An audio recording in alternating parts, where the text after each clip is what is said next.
On a normal day, the New York skyline is barely visible from here, covered by hills and located 30 miles away.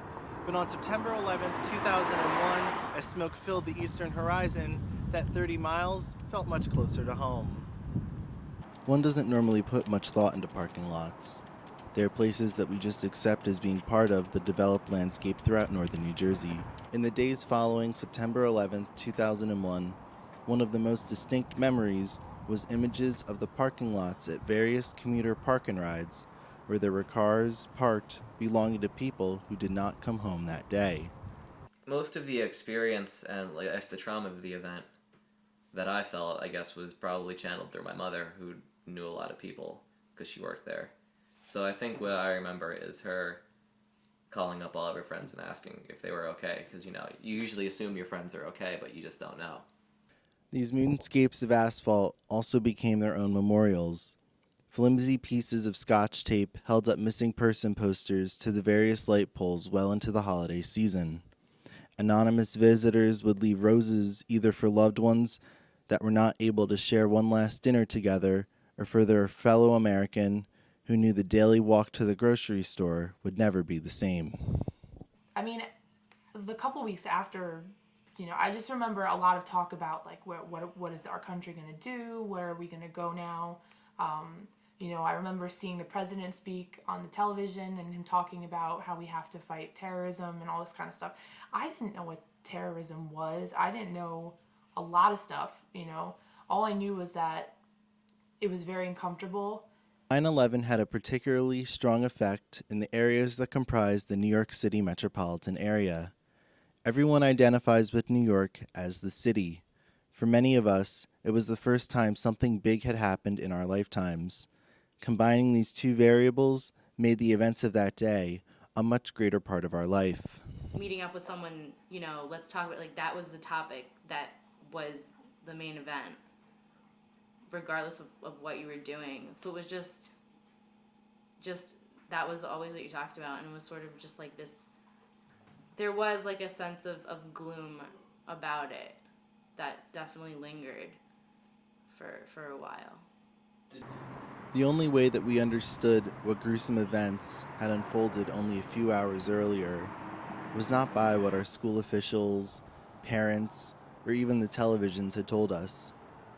It was being able to look to the eastern sky and see the picture-perfect blue frame cut in half like a knife, with the plume of smoke that rose from the site of the World Trade Center.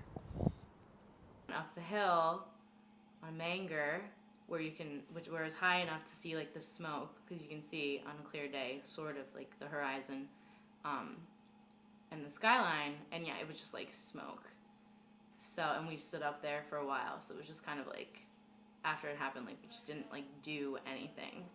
We live near kind of a hill where we got a really good view of the skyline. So after school that day, a bunch of us, and it was weird because it was a bunch of middle schoolers and old people that we had never met before but lived near us apparently. We all kind of gathered and just kind of stared and gawked. And I remember feeling, sad, but I also remember feeling like I'm gonna remember this for the rest of my life, It was like I understood that it was a big deal, but it took me a while, like years after that, to really fully grasp what it was. 30 miles to anyone seems like cross country. Trying to run more than a mile for gym class is a tough enough challenge.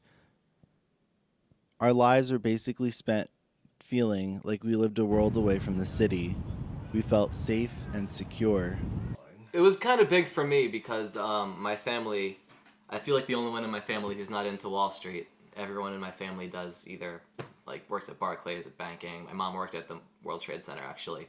She was there for the bombing, the first bombing back in the 90s.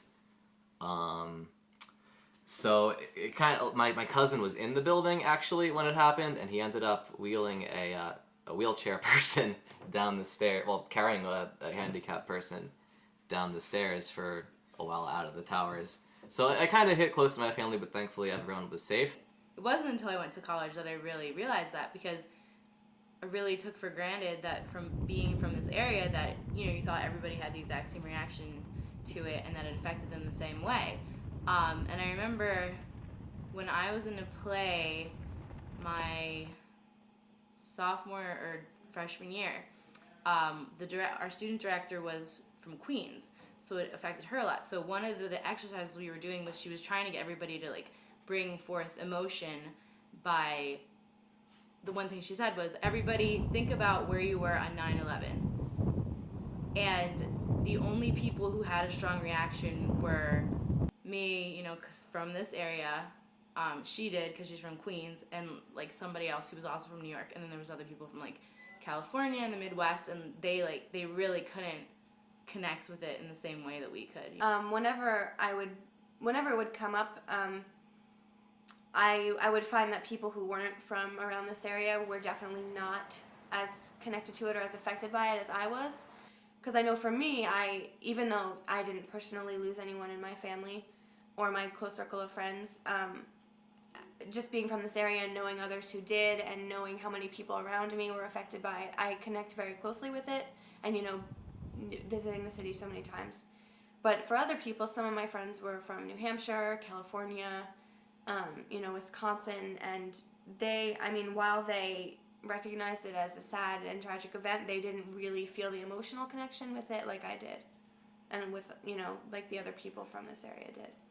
The worst feelings that had come up in me came up out of looking at those magazines. Like the images on TV when it was all happening were really graphic and really horrible, but looking at the pictures that people had taken, pictures people took inside the buildings at Ground Zero, people, images of people falling out of buildings, that to me is what really stuck, and that lasted for months and months and months. Like, you would see those images on the computer, people would send them in email chains, people would, you would see them in magazines, on TV, in movies. Like, it was a lot. That to me was the worst part about it, because you were never allowed to, for 1 second, even forget about it. You had to always be reminded.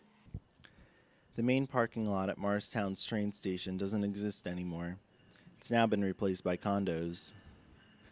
As the scenery changes, it is important to keep some of the remaining symbols in place, like the flags on the highway bridges. These serve as another type of bridge, one that goes back to the fall of 2001, a time period that deserves to be remembered.